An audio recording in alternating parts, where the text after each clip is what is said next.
আওয়ামী লীগ নিষিদ্ধের ইস্যুতে ক্যান্টনমেন্ট সহ বিভিন্ন মহলের চাপ প্রয়োগ বিষয়ে সোশ্যাল মিডিয়ায় হাসনাত আবদুল্লাহর পোস্ট দেয়া উচিত হয়নি, এছাড়া তা শিষ্টাচার বর্জিত, এমন মন্তব্য করেছেন এনসিপির মুখ্য সমন্বয়ক নাসির উদ্দিন পাটোয়ারি। বলেন, আওয়ামী লীগ নিষিদ্ধের বিষয়ে যারাই বিরোধিতা করবে তাদের সাথে এনসিপির যুদ্ধ অব্যাহত থাকবে। শনিবার সিলেটের একটি কনভেনশন হলে জুলাই গণঅভ্যুত্থানে শহীদদের স্মরণে দোয়া ও ইফতার মাহফিলে যোগ দিয়ে সব কথা বলেন নাসির উদ্দিন পাটোয়ারি। সাংবাদিকদের বিভিন্ন প্রশ্নের জবাব দেন তিনি।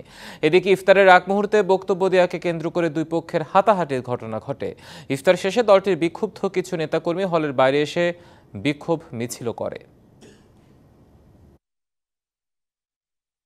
তার এই বক্তব্য সোশ্যাল মিডিয়াতে আসা উচিত হয় নাই।